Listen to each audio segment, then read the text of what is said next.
एक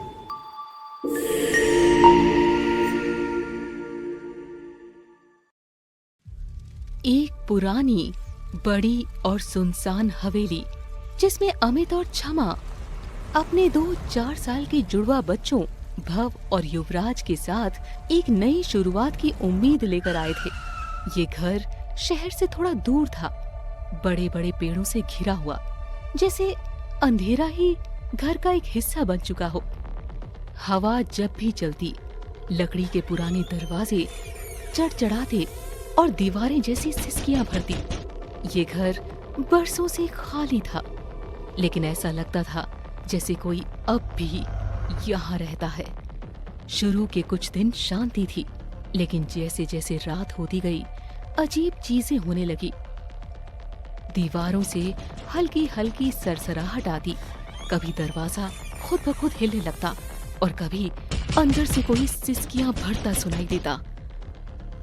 एक दिन घर के सबसे पुराने और धूल से भरे स्टोर रूम में भव और युवराज खेलते खेलते अंदर घुस गए। रूम एकदम ठंडा था, जैसे वहां कोई सालों से नहीं आया हो। दीवारों पर पुरानी तस्वीरें जिनमें लोगों के चेहरे धुंधले हो चुके थे। सब कुछ अजीब था, जैसे ये कमरा किसी और ही दुनिया का हिस्सा हो। लेकिन सबसे बड़ी और भयानक चीज थी एक बड़ा सा लकड़ी का संदूक जो कोने में पड़ा हुआ था। क्षमा दूर से देखते हुए चिंता भरी आवाज में कहती है, बच्चों, ये जगह गंदी है, बाहर आओ, तुम्हें अंदर नहीं आना चाहिए। लेकिन तब तक भव और युवराज संदूक का ढक्कन खोल चुके थे। अमित भी वहां आ चुका था और संदूक के अंदर से निकली एक अजीब सी गुड़िया। गुड़िया की आंखें जैसे उन्हें देख रही थी, जैसे किसी इंसान की आंखें हों, जिंदा और गहरी। क्षमा हल्की सी कंपकपाती हुई आवाज में बोली, ये कैसी गुड़िया है? इसके कपड़े फटे गले हैं और इसका चेहरा देखो अमित। गुड़िया का सुंदर दिखने का एक नकाब था, लेकिन उसके अंदर कुछ और ही था। बच्चों, इसे मत छूना, मैं इसे शेल्फ पर रख रही हूँ। क्षमा ने गुड़िया एक शेल्फ पर रख दी और सब वापस चले गए। लेकिन जैसे उसने पीछे मुड़कर देखा, शेल्फ से गुड़िया गिर चुकी थी, पर उस वक्त किसी ने ध्यान नहीं दिया। लेकिन रात को कुछ ऐसा हुआ जो किसी ने सोचा भी नहीं था। घड़ी रात के 1 बजे का वक्त दिखा रही थी। हर तरफ सन्नाटा छाया था, लेकिन फिर भी कमरे में कोई चीज जिंदा लग रही थी। तभी एक हल्की सी हंसी की आवाज गूंज उठी।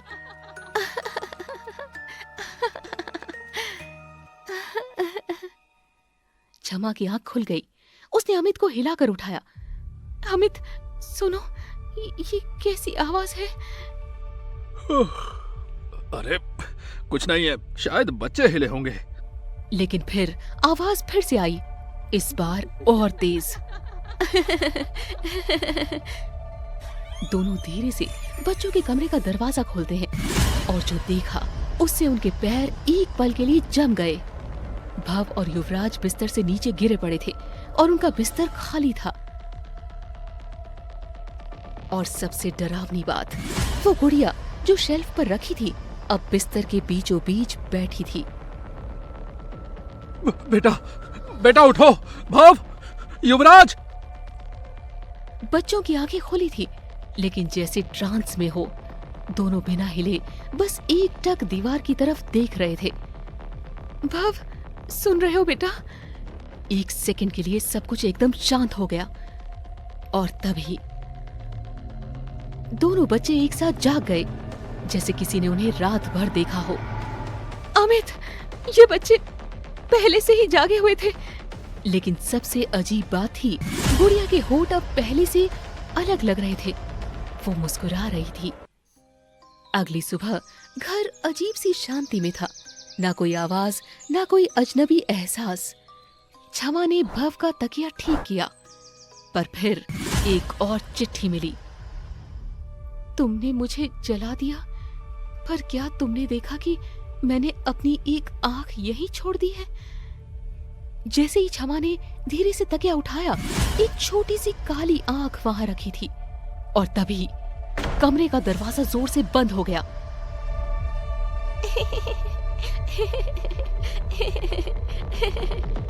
हवेली के दरवाजों से हवा चली, जैसे कोई अब भी वहां रहता हो। अंत या शुरुआत?